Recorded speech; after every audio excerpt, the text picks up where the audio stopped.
Chapter 10. It was on the 7th day of November, the eve of his own 32nd birthday, as he often remembered afterwards. He was walking home about 11 o'clock from Lord Henry's, where he had been dining, and was wrapped in heavy furs, as the night was cold and foggy. At the corner of Grosvenor Square and South Audley Street a man passed him in the midst, walking very fast, and with the collar of his grey ulster turned up. He had a bag in his hand. He recognized him. It was Basil Hallward. A strange sense of fear, for which he could not account, came over him. He made no sign of recognition, and went on slowly in the direction of his own house. But Hallward had seen him. Dorian had heard him first stopping, and then hurrying after him. In a few moments his hand was on his arm. "Dorian, what an extraordinary piece of luck! I've been waiting for you ever since 9 o'clock in your library. Finally I took pity on your tired servant and told him to go to bed, as he let me out. I'm off to Paris by midnight train, and I wanted particularly to see you before I left. I thought it was you, or rather your fur coat, as you passed me, but I wasn't quite sure. Didn't you recognize me?" "In this fog, my dear Basil? Why, I can't even recognize Grosvenor Square. I believe my house is somewhere about here, but I don't feel at all certain about it. I am sorry you are going away, as I have not seen you for ages, but I suppose you will be back soon?" "No, I am going to be out of England for 6 months. I intend to take a studio in Paris, and shut myself up till I have finished a great picture I have in my head. However, it wasn't about myself I wanted to talk. Here we are at your door. Let me come in for a moment. I have something to say to you." "I shall be charmed. But won't you miss your train?" said Dorian Gray languidly, as he passed up the steps and opened the door with his latch-key. The lamplight struggled out through the fog, and Hallward looked at his watch. "I have heaps of time," he answered. "The train doesn't go till 12:15, and it is only just 11. In fact, I was on my way to the club to look for you when I met you. You see, I shan't have any delay about luggage, as I have sent on my heavy things. All I have with me is in this bag, and I can easily get to Victoria in 20 minutes. Dorian looked at him and smiled. "What a way for a fashionable painter to travel! A Gladstone bag and an ulster! Come in, or the fog will get into the house. And mind you don't talk about anything serious. Nothing is serious nowadays. At least nothing should be." Hallward shook his head as he entered, and followed Dorian into the library. There was a bright wood fire blazing in the large open hearth. The lamps were lit, and an open Dutch silver spirit-case stood, with some siphons of soda-water and large cut-glass tumblers on a little table. "You see, your servant made me quite at home, Dorian. He gave me everything I wanted, including your best cigarettes. He is a most hospitable creature. I like him better than the Frenchman you used to have. What has become of the Frenchman, by-the-by?" Dorian shrugged his shoulders. "I believe he married Lady Ashton's maid, and has established her in Paris as an English dressmaker. Anglomanie is very fashionable over there now, I hear. Seems silly of the French, doesn't it? But, do you know, he was not at all a bad servant. I never liked him, but I had nothing to complain about. One often imagines things that are quite absurd. He was really very devoted to me, and seemed quite sorry when he went away. Have another brandy and soda? Or would you like a hock and seltzer? I always take hock and seltzer myself. There is sure to be some in the next room." "Thanks, I won't have anything more," said Hallward, taking his cap and coat off and throwing them on the bag that he had placed in the corner. "And now, my dear fellow, I want to speak to you seriously. Don't frown like that. You make it so much more difficult for me." "What is it all about?" cried Dorian, in his petulant way, flinging himself down on the sofa. "I hope it is not about myself. I'm tired of myself tonight. I should like to be somebody else." "It is about yourself," answered Hallward in his grave, deep voice, "and I must say it to you. I shall only keep you half an hour." Dorian sighed and lit a cigarette. "Half an hour?" he murmured. "It is not much to ask of you, Dorian, and it is entirely for your own sake that I am speaking. I think it right that you should know that the most dreadful things are being said about you in London, things that I could hardly repeat to you. I don't wish to know anything about them. I love scandals about other people, but scandals about myself don't interest me. They have not got the charm of novelty. They must interest you, Dorian. Every gentleman is interested in his good name. You don't want people to talk of you as something vile and degraded. Of course you have your position and your wealth, and all that kind of thing, but position and wealth are not everything. Mind you, I don't believe these rumours at all. At least I can't believe them when I see you. Sin is a thing that writes itself across a man's face. It cannot be concealed. People talk of secret vices. There are no such things as secret vices. If a wretched man has a vice, it shows itself in the lines of his mouth, the droop of his eyelids, the moulding of his hands even. Somebody, I won't mention his name, but you know him, came to me last year to have his portrait done. I had never seen him before, and had never heard anything about him at the time, though I had heard a good deal since. He offered an extravagant price. I refused him. There was something in the shape of his fingers that I hated. I now know that I was quite right in what I fancied about him. His life is dreadful. But you, Dorian, with your pure, bright, innocent face and your marvellous, untroubled youth, I can't believe anything against you. And yet I see you very seldom, and you never come down to the studio now, and when I am away from you, and I hear all these hideous things that people are whispering about you, I don't know what to say. Why is it, Dorian, that a man like the Duke of Berwick leaves the room of a club when you enter it? Why is it that so many gentlemen in London will neither go to your house nor invite you to theirs? You used to be a friend of Lord Cawdor. I met him at dinner last week. Your name happened to come up in conversation in connection with the miniatures you have lent to the exhibition at the Dudley. Cawdor curled his lip, and said that you might have the most artistic taste, but that you were a man whom no pure-minded girl should be allowed to know, and whom no chaste woman would sit in the same room with. I reminded him that I was a friend of yours, and asked him what he meant. He told me. He told me right out before everybody. It was horrible. Why is your friendship so fateful to young men?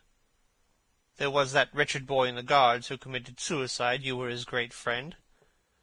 There was Sir Henry Ashton, who had to leave England with a tarnished name. You and he were inseparable. What about Adrian Singleton and his dreadful end? What about Lord Kent's only son and his career? I met his father yesterday in St. James Street. He seemed broken with shame and sorrow. What about the young Duke of Perth? What sort of life has he got now? What gentleman would associate with him? Dorian, your reputation is infamous. I know you and Harry are great friends. I say nothing about that now, but surely you need not have made his sister's name a byword. When you met Lady Gwendolen, not a breath of scandal had ever touched her. Is there a single decent woman in London now who would drive with her in the park? Why, even her children are not allowed to live with her. Then there are other stories. Stories that you have been seen creeping at dawn out of dreadful houses and slinking in disguise into the foulest dens in London. Are they true? Can they be true? When I first heard them, I laughed. I hear them now, and they make me shudder. What about your country house, and the life that is led there? Dorian, you don't know what is said about you. I won't tell you that I don't want to preach to you. I remember Harry saying once that every man who turned himself into an amateur curate for the moment always said that, and then broke his word. I do want to preach to you. I want you to lead such a life as will make the world respect you. I want you to have a clean name and a fair record. I want you to get rid of the dreadful people you associate with. Don't shrug your shoulders like that. Don't be so indifferent. You have a wonderful influence. Let it be for good, not for evil. They say that you corrupt every one whom you become intimate with, and that it is quite sufficient for you to enter a house for shame of some kind to follow after you. Oh, I don't know whether it is so or not. How should I know? But it is said of you. I am told things that it seems impossible to doubt. Lord Gloucester was one of my greatest friends at Oxford. He showed me a letter that his wife had written to him when she was dying alone in her villa at Menton. Your name was implicated in the most terrible confession I ever read. I told him that it was absurd, that I knew you thoroughly, and that you were incapable of anything of the kind. Know you? I wonder, do I know you? Before I could answer that, I should have to see your soul. To see my soul? Muttered Dorian Gray, starting up from the sofa and turning almost white from fear. Yes, answered Hallward gravely, and with infinite sorrow in his voice, to see your soul. But only God can do that. A bitter laugh of mockery broke from the lips of the younger man. You shall see it yourself to-night, he cried, seizing a lamp from the table. Come, it is your own handiwork. Why shouldn't you look at it? You can tell the world all about it afterwards if you choose. Nobody would believe you. If they did believe you, they'd like me all the better for it. I know the age better than you do, though you will prate about it so tediously. Come, I tell you. You've chattered enough about corruption. Now you shall look at it face to face. There was the madness of pride in every word he uttered. He stamped his foot upon the ground in his boyish, insolent manner. He felt a terrible joy at the thought that some one else was to share his secret, and that the man who had painted the portrait that was the origin of all his shame was to be burdened for the rest of his life with the hideous memory of what he had done. Yes, he continued, coming closer to him and looking steadfastly into his stern eyes, I will show you my soul. You shall see the thing that you fancy only God can see. Hallward started back. That is blasphemy, Dorian, he cried. You must not say things like that. They are horrible, and they don't mean anything. You don't think so? He laughed again. I know so. As for what I have said to you tonight, I said it for your own good. You know I have been always devoted to you. Don't touch me. Finish what you have to say. A twisted flash of pain shot across Hallward's face. He paused for a moment, and a wild feeling of pity came over him. After all, what right had he to pry into the life of Dorian Gray? If he had done a tithe of what was rumoured about him, how much he must have suffered. Then he straightened himself up and walked over to the fireplace and stood there, looking at the burning logs with their frost-like ashes and their throbbing cores of flame. I am waiting, Basil, said the young man in a hard, clear voice. He turned round. What I have to say is this, he cried. You must give me some answer to these horrible charges that are made against you. If you tell me that they are absolutely untrue from beginning to end, I will believe you. Deny them, Dorian, deny them. Can't you see what I am going through? My God, don't tell me that you are infamous. Dorian Gray smiled. There was a curl of contempt in his lips. Come upstairs, Basil, he said quietly. I keep a diary of my life from day to day, and it never leaves the room in which it is written. I will show it to you, if you come with me. I will come with you, Dorian, if you wish it. I see I have missed my train. That makes no matter. I can go tomorrow. But don't ask me to read anything tonight. All I want is a plain answer to my question. That will be given to you upstairs. I could not give it here. You won't have to read long. Don't keep me waiting. End of Chapter 10 of The Picture of Dorian Gray by Oscar Wilde. Chapter 11. He passed out of the room and began the ascent, Basil Hallward following close behind. They walked softly, as men instinctively do at night.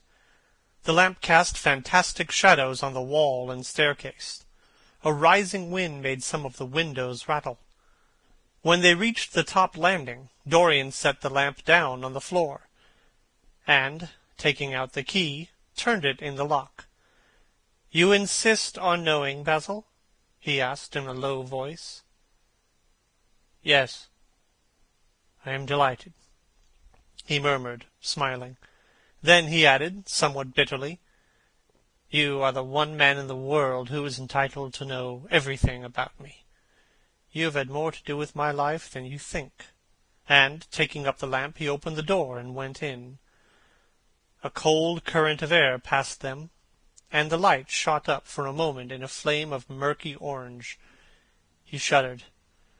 "Shut the door behind you," he said, as he placed the lamp on the table. Hallward glanced around him with a puzzled expression. The room looked as if it had not been lived in for years. A faded Flemish tapestry, a curtained picture, an old Italian cassone, and an almost empty bookcase. That was all that it seemed to contain, besides a chair and table. As Dorian Gray was lighting a half-burned candle that was standing on the mantel-shelf, he saw that the whole place was covered with dust, and that the carpet was in holes. A mouse ran scuffling behind the wainscoting. There was a damp odour of mildew. "So you think that it is only God who sees the soul, Basil? Draw that curtain back, and you will see mine." The voice that spoke was cold and cruel. "You are mad, Dorian, or playing a part," muttered Hallward, frowning. "You won't? Then I must do it myself," said the young man, and he tore the curtain from its rod and flung it on the ground. An exclamation of horror broke from Hallward's lips as he saw in the dim light the hideous thing on the canvas leering at him. There was something in its expression that filled him with disgust and loathing. Good heavens, it was Dorian Gray's own face that he was looking at. The horror, whatever it was, had not yet entirely marred that marvellous beauty. There was still some gold in the thinning hair and some scarlet on the sensual lips. The sodden eyes had kept something of the loveliness of their blue. The noble curves had not yet passed entirely from chiselled nostrils and from plastic throat. Yes, it was Dorian himself, but who had done it? He seemed to recognize his own brushwork, and the frame was his own design. The idea was monstrous, yet he felt afraid. He seized the lighted candle and held it to the picture. In the left-hand corner was his own name, traced in long letters of bright vermilion. It was some foul parody, some infamous, ignoble satire. He had never done that. Still, it was his own picture. He knew it, and he felt as if his blood had changed from fire to sluggish ice in a moment. His own picture. What did it mean? Why had it altered? He turned and looked at Dorian with the eyes of a sick man. His mouth twitched, and his parched tongue seemed unable to articulate. He passed his hand across his forehead. It was dank with clammy sweat. The young man was leaning against the mantel-shelf, watching him with that strange expression that is on the faces of those who are absorbed in a play when a great artist is acting. There was neither real sorrow in it nor real joy. There was simply the passion of the spectator, with perhaps a flicker of triumph in the eyes. He had taken the flower out of his coat and was smelling it, or pretending to do so. "What does this mean?" cried Hallward at last. His own voice sounded shrill and curious in his ears. "Years ago, when I was a boy," said Dorian Gray, "you met me, devoted yourself to me, flattered me, and taught me to be vain of my good looks. One day you introduced me to a friend of yours, who explained to me the wonder of youth, and you finished a portrait of me that revealed to me the wonder of beauty. In a mad moment, that I don't know, even now, whether I regret or not, I made a wish. Perhaps you would call it a prayer." I remember it. Oh, how well I remember it. No, the thing is impossible. The room is damp. The mildew has gotten into the canvas. The paints I had used had some wretched mineral poison in them. I tell you, the thing is impossible. Ah, what is impossible? Murmured the young man, going over to the window and leaning his forehead against the cold, mist-stained glass. You told me you destroyed it. I was wrong. It has destroyed me. I don't believe it is my picture. Can't you see your romance in it? Said Dorian bitterly. My romance, as you call it, as you called it. There was nothing evil in it, nothing shameful. This is the face of a satyr. It is the face of my soul. God, what a thing I must have worshipped. This has the eyes of a devil. Each of us has heaven and hell in him, Basil, cried Dorian with a gesture of despair. Hallward turned again to the portrait and gazed at it. My God, if it is true, he exclaimed, and this is what you have done with your life, why, you must be worse even than those who talk against you fancy you to be. He held the light up again to the canvas and examined it. The surface seemed to be quite undisturbed, and as he had left it. It was from within, apparently, that the foulness and horror had come. Through some strange quickening of inner life, the leprosies of sin were slowly eating the thing away. The rotting of a corpse in a watery grave was not so fearful. His hand shook, and the candle fell from its socket on the floor, and lay there sputtering. He placed his foot on it and put it out. Then he flung himself into the rickety chair that was standing by the table, and buried his face in his hands. Good God, Dorian, what a lesson, what an awful lesson! There was no answer, but he could hear the young man sobbing at the window. Pray, Dorian, pray, he murmured. What is it that one taught to say in one's boyhood? Lead us not into temptation, forgive us our sins, wash away our iniquities. Let us say that together. The prayers of your pride has been answered. The prayer of your repentance will be answered also. I worshipped you too much. I am punished for it. You worshipped yourself too much. We are both punished. Dorian Gray turned slowly around and looked at him with tear-dimmed eyes. It is too late, Basil, he murmured. It is never too late, Dorian. Let us kneel down and try if we can remember a prayer. Isn't there a verse somewhere, though our sins be as scarlet, yet I will make them as white as snow? Those words mean nothing to me now. Hush, don't say that. You've done enough evil in your life. My God, don't you see that accursed thing leering at us? Dorian Gray glanced at the picture, and suddenly an uncontrollable feeling of hatred for Basil Hallward came over him. The mad passions of a hunted animal stirred within him, and he loathed the man who was seated at the table more than he had ever loathed anything in his whole life. He glanced wildly around. Something glimmered on the top of the painted chest that faced him. His eye fell on it. He knew what it was. It was a knife that he had brought up some days before to cut a piece of cord, and had forgotten to take it away with him. He moved slowly towards it, passing Hallward as he did so. As soon as he got behind him, he seized it and turned round. Hallward moved in his chair as if he was going to rise. He rushed at him and dug the knife into the great vein that is behind the ear, crushing the man's head down to the table and stabbing again and again. There was a stifled groan, and the horrible sound of someone choking with blood. The outstretched arm shot up convulsively 3 times, waving grotesque, stiff-fingered hands in the air. He stabbed him once more, but the man did not move. Something began to trickle on the floor. He waited for a moment, still pressing the head down. Then he threw the knife on the table and listened. He could hear nothing but the drip, drip on the threadbare carpet. He opened the door and went out onto the landing. The house was quite quiet. No one was stirring. He took out the key and returned to the room, locking himself in as he did so. The thing was still seated in the chair, straining over the table with bowed head and humped back and long, fantastic arms. Had it not been for the red, jagged tear in the neck and the clotted black pool that slowly widened on the table, one would have said that the man was simply asleep. How quickly it had all been done! He felt strangely calm, and, walking over to the window, opened it and stepped out onto the balcony. The wind had blown the fog away, and the sky was like a monstrous peacock's tail, starred with myriads of golden eyes. He looked down and saw the policeman going his rounds and flashing a bull's-eye lantern on the doors of the silent houses. The crimson spot of a prowling hansom gleamed at the corner, and then vanished.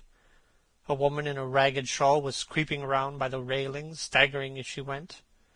Now and then she stopped and peered back. Once again she began to sing in a hoarse voice. The policeman strolled over and said something to her. She stumbled away, laughing. A bitter blast swept across the square. The gas lamps flickered and became blue, and the leafless trees shook their black iron branches as if in pain. He shivered and went back, closing the window behind him. He passed to the door, turned the key, and opened it. He did not even glance at the murdered man. He felt that the secret of the whole thing was not to realize the situation. The friend who had painted the fatal portrait, the portrait to which all his misery had been due, had gone out of his life. That was enough. Then he remembered the lamp. It was a rather curious one of Moorish workmanship, made of dull silver inlaid with arabesques of burnished steel. Perhaps it might be missed by his servant, and questions would be asked. He turned back and took it from the table. How still the man was! How horribly white the long hands looked! He was like a dreadful wax image. He locked the door behind him and crept quietly downstairs. The woodwork creaked and seemed to cry out as if in pain. He stopped several times and waited. No, everything was still.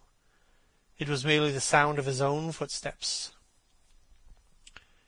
When he reached the library, he saw the bag and coat in the corner. They must be hidden away somewhere. He unlocked a secret press that was in the wainscoting and put them into it. He could easily burn them afterwards. Then he pulled out his watch. It was 20 minutes to 2. He sat down and began to think. Every year, every month almost, men were strangled in England for what he had done. There had been a madness of murder in the air. Some red star had come too close to the earth. Evidence? What evidence was there against him? Basil Hallward had left the house at 11. No one had seen him come in again. Most of the servants were at Selby Royal. His valet had gone to bed. Paris. Yes, it was to Paris that Basil had gone by the midnight train, as he had intended. With his curious reserved habits, it would be months before any suspicions would be aroused. Months. Everything could be destroyed long before then. A sudden thought struck him. He put on his fur coat and hat and went out into the hall. There he paused, hearing the slow, heavy tread of the policeman outside on the pavement, and seeing the flash of the lantern reflected in the window. He waited, holding his breath. After a few moments, he opened the front door and slipped out, shutting it very gently behind him. Then he began ringing the bell. It was about 10 minutes his valet appeared, half-dressed and looking very drowsy. "I am sorry to have had to wake you up, Francis," he said, stepping in, "but I had forgotten my latchkey. What time is it?" 5 minutes past 2, sir," answered the man, looking at the clock and yawning. 5 minutes past 2? How horribly late! You must wake me up at 9 tomorrow. I have some work to do." "All right, sir. Did anyone call this evening?" "Mr. Hallward, sir. He stayed here till 11. Then he went away to catch his train." "Oh, I am sorry I didn't see him. Did he leave any message?" "No, sir, except that he would write to you." "That will do, Francis. Don't forget to call me at 9 tomorrow." "No, sir." The man shambled down the passage in his slippers. Dorian Gray threw his hat and coat upon the yellow marble table and passed into the library. He walked up and down the room for a quarter of an hour, biting his lip and thinking. Then he took the blue book down from one of the shelves and began to turn over the leaves. Alan Campbell, 152 Hertford Street, Mayfair. Yes, that was the man he wanted. End of chapter 11.